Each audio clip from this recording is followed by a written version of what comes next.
me, it's not a problem. I just hope for you it's also. No, it's fine. It's fine. It's fine. It's quite good. It was quite good. Yeah. Although you should speak to Beth from Barbados. Yes. She had certain things that I think she wants to discuss with from the panel. Okay. She will pitch down an issue. I want you to be again.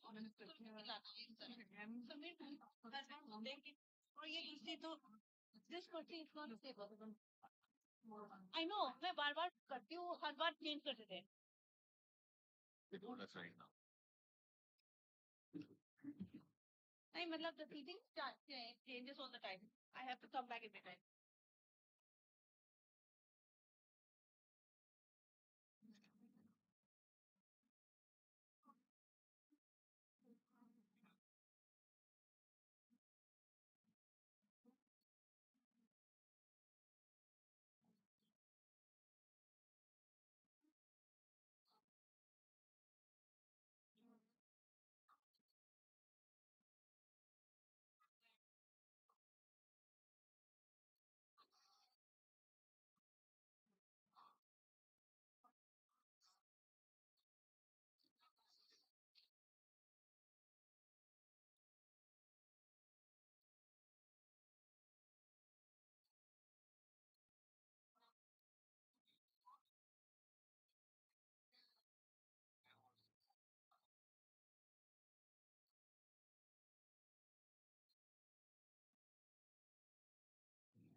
Tanovi? Tanovi?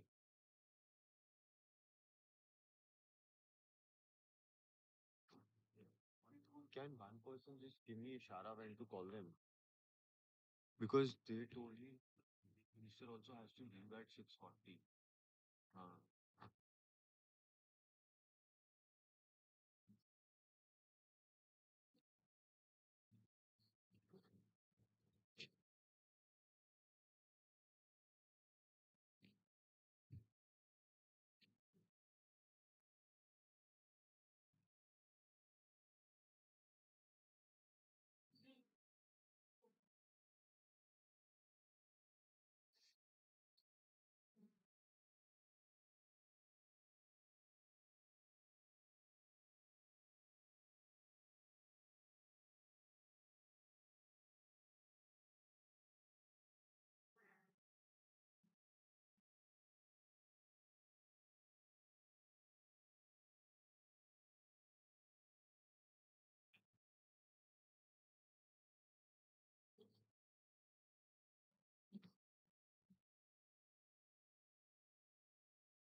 Okay, if I could request everyone to settle down, we'll begin the next session, Winning the AI Marathon, India in the Global AI Race. On the panel, the Honorable Minister from India, Ashwini Vaishnav, Minister for Railways, Information and Broadcasting, and of course, Electronics and Information Technology. Ronnie Chatterjee, the Chief Economist of OpenAI from the US. Vinod Dham, Founder and Executive Managing Partner at the Indo US Venture Partners in the United States. He's in fact the father of the Pentium chip, if you're aware of him, and moderated by Shireen Bhan, the managing editor of CNBC TV 18. I'm sure many of you have seen her on television.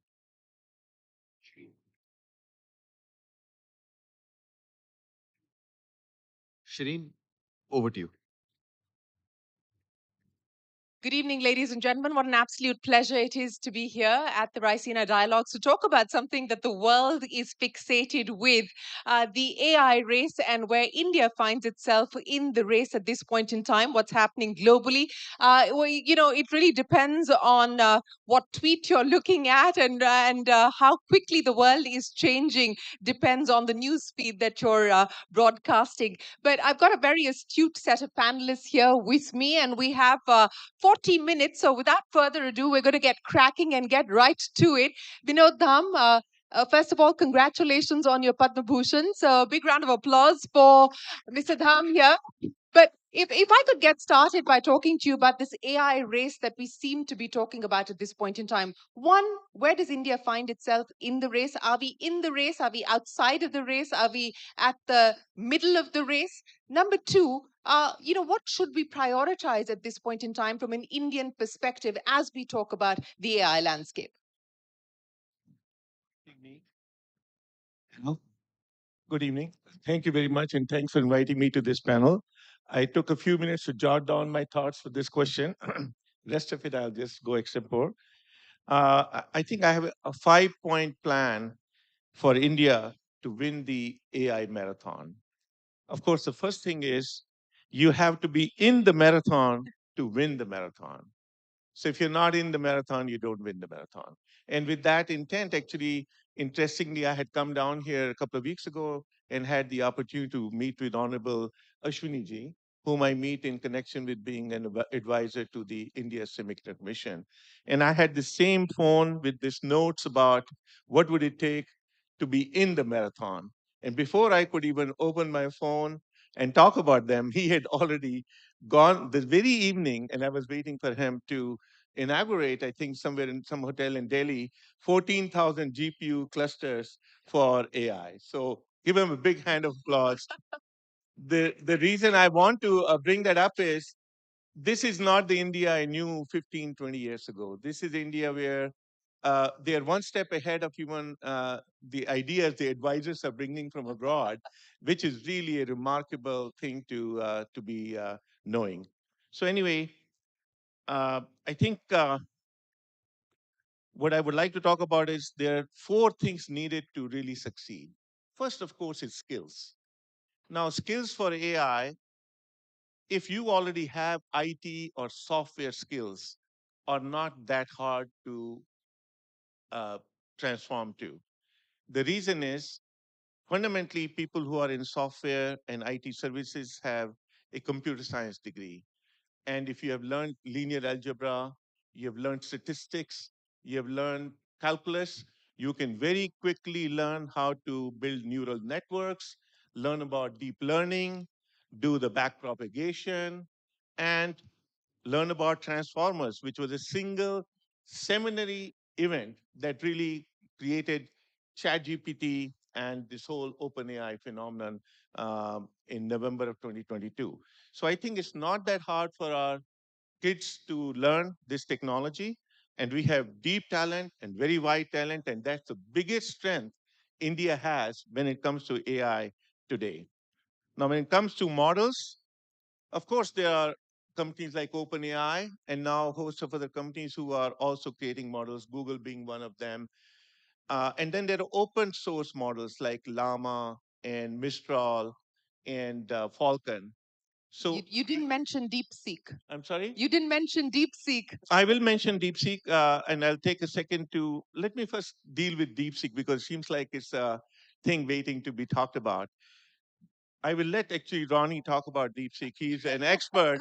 But my view of DeepSeek that I deeply studied and all the paper they published and everything that went on, and me personally losing 18% of my value of NVIDIA stock for a stupid reason, is really DeepSeek was built on top of OpenAI's training. So it's not like DeepSeek existed in vacuum and they just came up with $6 million investment and showed us how to do inference. And by the way, it was an inference step where they did some reasoning and they paused and they, of course, it required a lot of calculations and compute at that time as well. But really, DeepSeek is built upon OpenAI technology. It's built upon US technology. So I don't think anyone should be misled to believe that by themselves only with $6 million and 4 engineers. They came up with a thing like that. Okay. At least that's my view. I'll let Ronnie tell me whether I'm right or wrong. Yeah, I'll get to Rani in just a second, but you want to finish your. I want to. I Yes. want to. I want to. So I think India should approach models with a hybrid approach. That is, they should use open models, and since it's very expensive to build, by the way, models, LLMs, so we don't need to spend billions of dollars that Ronnie has spent already. We can just leverage that and then build models in our multilingual languages in a hybrid approach. Mm. So that's one thing, and we need those models for government, medical, military, defense, and they should be proprietary. We should not use Western models to do very confidential things that we need in this country. Okay. You need lots of compute, and to run the compute, you need lots of energy. And lots of compute being, we need lots of GPUs. And one of my recommendations would be beyond the government of India really doing some private public partnerships, do an ISM type funding. The government of India, Mighty, came up with $30 billion funding for semiconductor Semiconductors. program. I think AI will need a similar kind of funding for next 3 years, 50, $100 billion type of investment to really run this marathon and stay competitive in this marathon. And energy is an important thing because these chips need a lot of power to run, and we will need to multiply our energy sources. Well, Thank you. thank you very much for setting the context for the conversation that we're about to have. So, the big advantage really lies on the skills side. The big ask at this point in time is on infrastructure. Ronnie, I'll come to you in a second, but let me get Minister Vaishnav to respond to what we've just heard there from Vinod Dham. Minister Vaishnav, 1 year of the India AI mission, 14,000 GPUs on the table. You got a round of applause on that. But the ask now from Vinod Dham is we need the government to back this up with at least 20 to 30 billion dollars of investment on the infrastructure side. Do a semiconductor mission as far as the AI mission is concerned. Can you draw parallels with the experiences that you've had on the semicon side? Can we expect you to replicate that on the AI side? Absolutely, yes. And I thank Vinod for such a nice way of structuring the entire context. One, making GPUs available as a common compute facility. That's done. 14,000 GPUs already inaugurated. Two, the most important part of the entire AI journey is getting the data sets. So we have set up again, a common compute kind of structure called AI Kosh. That is also done. And today morning, we signed an MOU, the India AI Mission and the Indian Parliament. We signed an MOU. So because Parliament has a very large data set in multiple languages over a period of time. So that will be a very good training resource for training our models. That's done, and many more other like Doordarshan, All India Radio. There are many other sources of data which is available. Third, getting our own GPU chip. That's very, very important, and we have already started working on it, working with the industry, evaluating different options that we have, and we got really good, bright professors, bright startups who are willing to contribute to that journey. So that is also in place now. Hopefully, we should be able to finalize the best option very soon. Fourth, having our own LLM, because whatever the world says, if it's open source today, it may not remain open source tomorrow, which we have seen in the case of OpenAI. I think we should also change the name. So, um, better to have our own LLM. I don't think we should be shying away from that. So, I think we are taking the problem in a very methodical, very systematic way. The part on talent is very important, and that's where we have a major advantage. And we have a template in front of us. In case of 5G, we set up 100 labs in universities so that the students can actually learn it on the real 5G environment, real tools.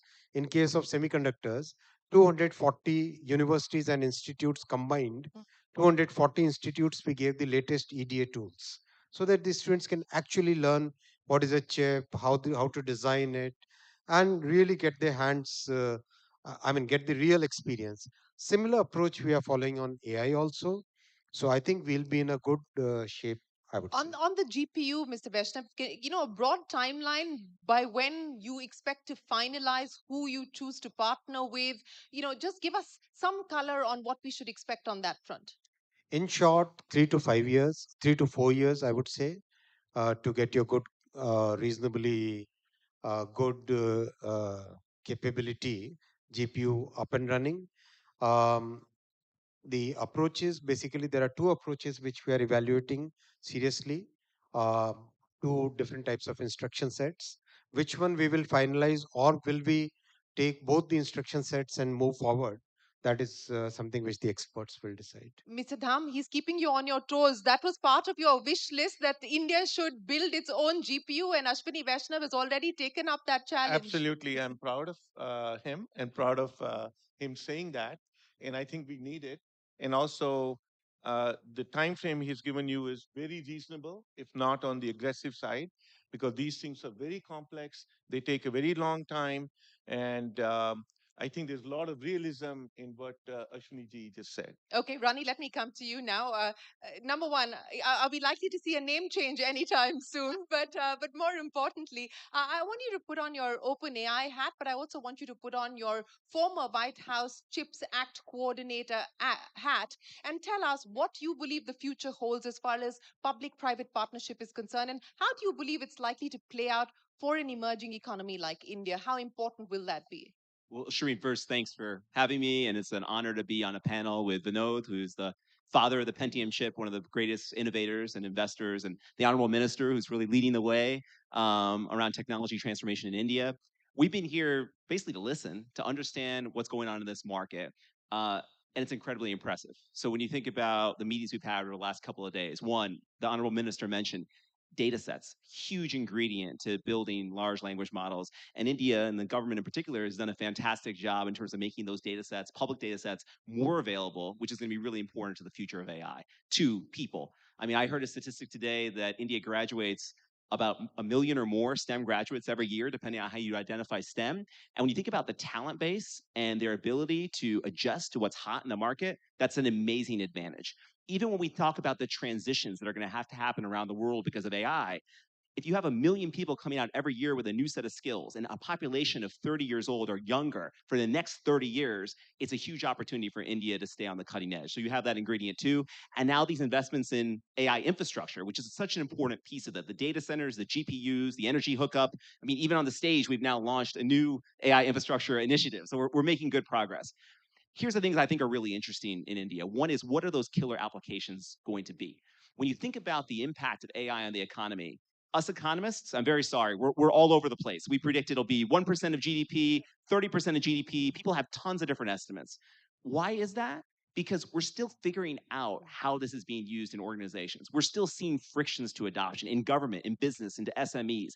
But over time, you'll see a convergence on a huge economic impact. The question is, what are those applications and key verticals going to be? In India, it could be in education, it could be in defense or healthcare. It's going to be up to the people in the Raisina dialogue audience and around the country to figure that out.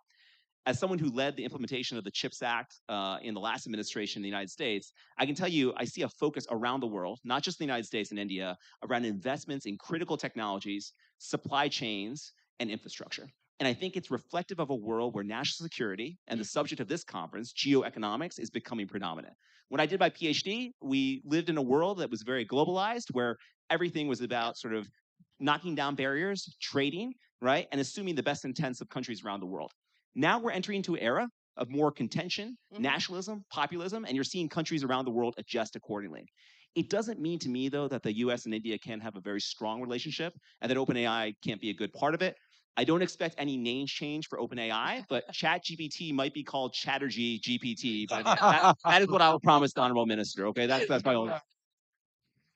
We look forward to that. But Mr. Vaishnav, that's a very important point that Ronnie mentioned there. In the world that we live in today, when we're talking about the escalation of tariff wars, we're talking about export controls, and which is why Mr. Dham is suggesting that you need to focus on proprietary technology, proprietary models. I want to understand from you, the partnership between India and the US, how do we build on that? We've had a partnership, which is, of course, the ISET, but in an AI era, in an AI age, what can India and the US do together? What do you foresee on that front? I think we have very complementary strengths between India and US. If you look at it, today Stanford University ranks India as the biggest talent concentration in terms of AI. Um, every country needs the talent. Second, the diversity that we have, the kind of rich data we have, that would be one of the greatest resource for any country which wants to be in the race of AI.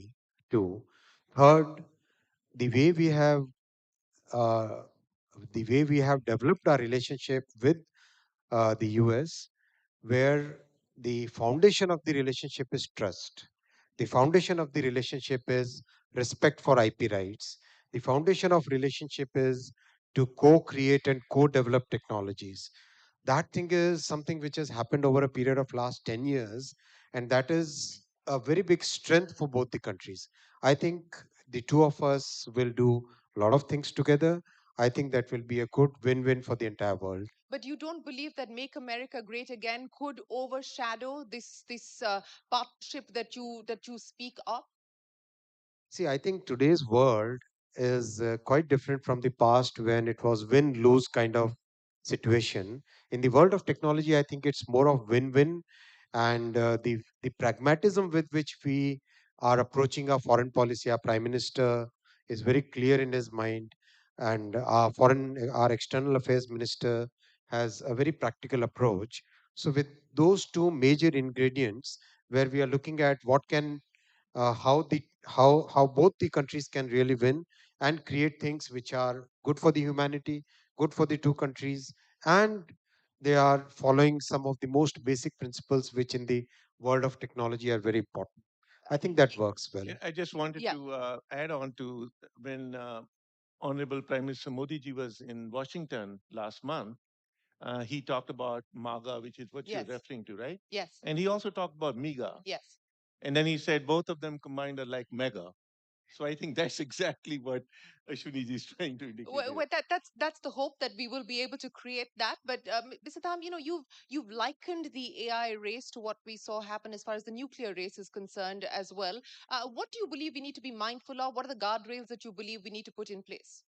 Yeah, it's like a nuclear race because if US decides to only proliferate it only to trusted partners like India is one of the trusted partners, then it will be restricted to few countries, and we are fortunately on the right side, and we bring a lot of value, like Ashwinji said, and hopefully we can return significant amount of value back into the system.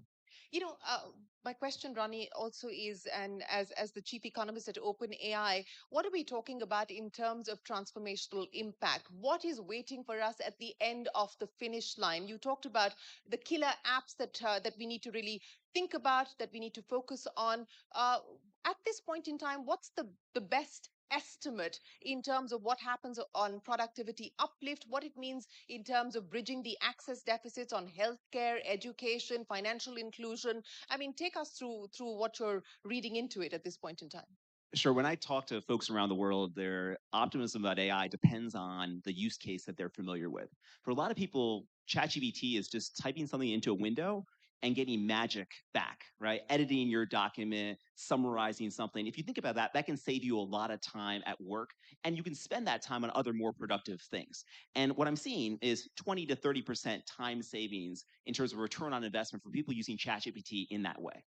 But if you really want to think about unlocking the economic impact at the scale of a place like India, I think you have to think further down the line. Think about our deep research tool that many people in the audience have worked with. Now you're moving from a helpful editor or summarizer to a PhD level research assistant, somebody who I can type to prepare for this panel some speaker notes and the bios of my fellow participants and moderator, and I can spend more time thinking about jokes about ChatGPT, right? So as you think about now with helpful research, it can scale your work in a different direction and increase productivity. Now, and Shreen and I talked about this earlier, now think about agents who can go agentic AI and start entirely new organizations and transact with one another, creating products that we never could have done on our own. the productivity increases of those types of applications could be immense. But what you're going to need in a world of agentic AI is trust and governance. So it goes back to Vinod's point, and he's seen this from the beginning of really foundational technologies. And the government role, of course, is going to play a big role here as well. But I think when we move to that world of agentic AI, the productivity benefits are going to look much more aggressive. You're seeing some economists think between 7 to 10% increases in productivity. That's not what we're seeing today, but over time, those are within reach if we embrace what this technology can actually do. We're not there yet. With most technologies, there is a period between invention and adoption. Yeah. It's called the between times. It takes a little while for us to figure out how to use the steam engine, electricity, or the semiconductor integrated circuit. That's where we are with AI as well. But Shreen, it's moving incredibly fast. It is moving incredibly fast. And Mr. Vaishnav, since we're talking about being in the in between phase at this point in time, and I think every government around the world is grappling with, at the end of the day, what do you do with this technology? What do you prioritize as far as the use cases are concerned? From an India perspective, if I were to ask you to list out for me where you believe you would like to unleash the power of AI to bring about true transformation, what would those areas be? One, healthcare. Two, agriculture. Third, weather forecasting, basically meteorological matters. Fourth, education. These would be the top four. These would be the top four. And how do you believe you will be able to address some of these? Do you see a deeper public private partnership at the end use to provide the last mile service, so to speak? Absolutely. I think the AI revolution, or let's call it the new industrial revolution, this is just a beginning. What we have seen in the last 2 years is something that has been built upon what was happening in the industry, the mainstream industry. Um, and what we are seeing now is probably just the chapter one of this entire book. It's really, really going to go far, far, far beyond what it is today. And what will really bring the productivity will be very frugal but very effective applications that will change. Let's say one example of Baramati, where the farmers are today getting, they have almost tripled their yield of sugarcane because of the use of AI. Let's say, take the case of some of the uh, uh, uh, industrial applications, where in case of maintenance, what was such a big, onerous, very difficult task to go under the machines and see what the situation of the different components is now getting very easily done using AI cameras with computer vision, and getting those algorithms right, and making sure that you are giving priority 1, 2, priority 3, priority 4 to the people who are actually going to maintain those equipment. So that's something which is going to change the entire thing in a very fundamental way. And I believe, um, apart from the engine which is right now being talked about, that will just remain the engine, and that will also get commoditized, in my personal opinion. I may be wrong, but that will get commoditized in coming years. And over and above that layer, the layer of applications is what is going to really make a big difference. Yes, and I think we will get Mr. Dham to comment on that. But as Mr. Vaishnav pointed out, one of course is the cost of compute, and we've already started to see that come down. Of course, not as much as we would like it to be. The commoditization, as far as the engineer is concerned, and building on top of that. As we write the next few chapters in this story, Mr. Dham, what do you believe we should be looking forward to? What should we now expect as far as the next chapter is concerned? You also talked about being in the race to win it. When we look at Ronnie and Stargate and $500 billion there in terms of infrastructure spend, I mean, it's an unequal race to start with. So how do we kind of look at this in a way that provides us perspective? I think the way to look at it is really to focus on our domestic needs. And like Ashwini said, healthcare, very important element here. And we don't need to spend $500 billion to bring AI into improving longevity of our people, whether it's diabetes, high blood pressure, or any of the cancer issues. AI can help us get to those answers much faster, and even reach remote areas in the villages where we don't have doctors available today. So we don't need to adopt US style $500 billion star projects. we can look at in a distributed way. India is very good at doing things like that. India never really imitates West, which is one of the best things I've seen. We really have nothing truly to imitate. We are a very old civilization with our own culture. The food is out of the world here. Who the hell wants to imitate anything from anywhere else? So we need to really keep that mindset going, even for the AI side. Pick the best of the things and apply them very intelligently, whether it's agriculture. I think one of the other areas that was not mentioned should be is warfare, in national security, in drones technology. The future wars will be fought, So by machines. weaponizing AI or AI being used in AI weapons being used to weaponize.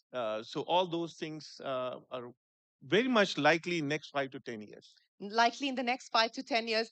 Let's talk about the capital that's going in. And I think, Ronnie, the question that's being asked today, and it's being asked by corporations, it's being asked by governments, is what is the return on investment? Stargate, $500 billion.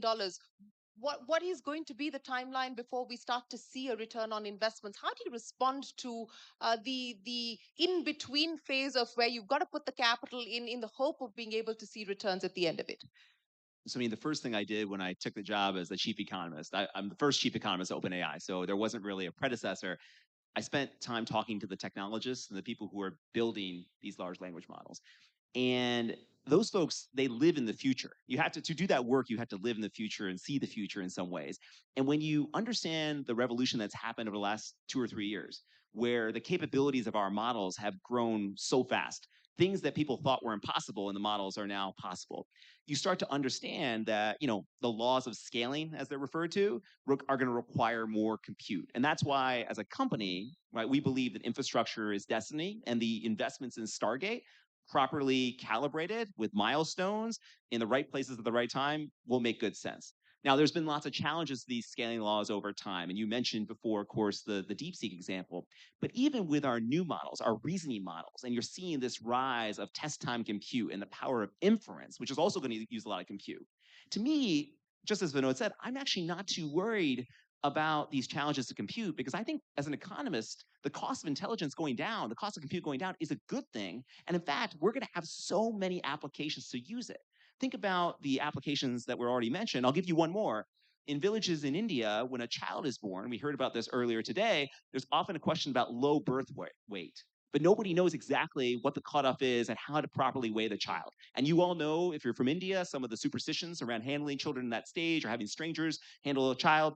Well, now you can take a picture of that child, right, in a privacy controlled way, and estimate the weight very precisely, which allows a healthcare worker, without visiting that village, to figure out whether the child is underweight and needs further medical attention. It's those kinds of innovations that can make the impact you're talking about. They don't require massive infrastructure investments yet, but they can be really useful. So this is kind of where I see a lot of opportunity here. If India decides also that this AI infrastructure bet is one they want to make, that's fantastic as well. But in the US, as we saw it, based on where the models are going, we think the return on investment is going to be very positive in the next 5 years. Yeah, just like to add, I mean, the talk in the media on the ROI is that if you just imagine uh, the next move in AI is agentic models. Yeah. And that's agent is like a human. Just think of it like that. And if you have 10 agents working together, there are 10 humans working together. If they can create an output which can save, let's say at the minimum, one head count. One head count is like, in American terms, they talk about $10,000 a year, which is reasonable number, right? If you save $10,000 a year for a company, and you charge them 2000 instead, which is a 5x saving for them, which is Microsoft charging its Copilot $250 a month. Suddenly their revenues and profitability will skyrocket. So this is the kind of thinking. I'm not saying it's going to come to fruition, but at least there is a That's the bet. thinking going on That's the ROI assumption. as to how you're going to get there. That's the assumption. Mr. Vaishnav, let me come to you, sir, to really get a summation, so to speak, of what you've heard from these two gentlemen here, but more importantly, also your vision as far as the next year of the AI mission is concerned. What should we expect as the short-term milestones? What should we expect as the medium-term milestones? What should we expect as the long-term milestones? For summary, go to OpenAI, ChatGPT. Immediate We need a proprietary vision, sir. immediate term, we must get our startups and academia and researchers and students the right tools, the right skill sets, uh, making sure that our IT industry is geared up for taking it up as an opportunity rather than thinking of it as a big challenge. That is the immediate term goal. Midterm focuses on getting the LLM in place, making sure that our GPU strategy is progressing well, making sure that our universities have changed their course curriculums so that they are able to generate a continuous stream of well trained, great talent. That is the midterm. Long term, of course, we need to keep our eyes focused on our goal of 2047. We definitely want to take lead in some of the most important technologies. If, and again, I want to just go back to that 2047 goal as well and link that to what we heard there from Ronnie in terms of economic impact. There are assumptions that economists are working with. What's the assumption that you're working with on how much AI and the transformative impact of AI you can harness to be able to get to the 2047 goals? See, when new technologies come, getting the ROI equation solved for it, I don't think that's the absolutely the right approach. I think when new technology comes, we must invest in it. We may not know what exactly the returns would be, but for a country or for a company or for an organization to be able to compete ahead, that investment in technology must be continuous for sure. How AI will play out in the next 20, 30 years, I think it will be something that we'll have to kind of modulate our approach. We'll have to see how it plays out. As I said, this is just the chapter one. And as AI evolves, and there's going to be a lot of mathematical innovation which will go into this. I remember my IIT days where I built the first text to sound transformer, that T in GPT, right? So that transformer which I built, from those days things have changed a lot and lot. But some of the fundamental math behind neural networks, some of the fundamental math behind AI, that remains constant. So that math, when it gets applied into the newer AI models, that's going to bring about uh, changes which we, at this point of time, we can't even imagine. What I would say is embrace technology, use it properly, make sure that it is good for society, and make sure that the harms which can come from it are also controlled. What is exciting you the most as an engineer? Are you reliving your IIT days? Do you feel like you want to be back in a lab, Mr. Vaishnav, tinkering at this point in time? A couple of days back, I was in IIT Madras, and the energy of that place was phenomenal. Those boys are doing some good work on Hyperloop, and I'm the 72nd member of that team. That was real fun. That gives tremendous amount of energy. IITs have their own charm. Yeah, they certainly do have their own charm. I'm going to end by asking you because I know the minister has a hard stop at 6:40. Uh, are we in the race? Are we at the starting point? Where are we today? We are very much in the race. We are in the first inning of the race, and not at the starting point. And like Ashwini said, it's a multi-inning race. This will go on for a long time, and we need to just stay there and continue to invest appropriately and make sure we don't fall too far behind. I'm glad that you've moved from race to cricket, which is probably appropriate of an analogy to close the conversation when we talk about where India finds itself, the role and relevance of AI. Ronnie, I'll give you the final word. Well, first, just thank you. And I think going back to the IIT energy, the students and young people in India are really the future in a big way. And I think leveraging the universities to produce cutting edge innovation, to improve on this is something that's worked in other parts of the world. I think that's another opportunity here with India, given how many people are going to university and the kind of research happening at institutions all around the country. So I'm just excited to watch and support however I can. All right, gentlemen, thank you very, very much for joining us here. There's plenty of optimism, Thank you. confidence, and maybe get the three of you back to talk about where we find ourselves in the AI race and all the suggestions that you've made and the promises that the government has made to take that forward. Appreciate your time. Thank you very much, ladies and gentlemen. Thank you so much. Thank you so much to all the speakers and, of course, the moderator. If I could invite all of you to the top of the stage for a photograph. We will be taking a short 15-minute break now, and then we'll come back into this venue for the session called Secure Waters, ASEAN, Quad, and the Indo-Pacific. So 15-minute break, stretch your legs, and then come back in. Thank you so much. And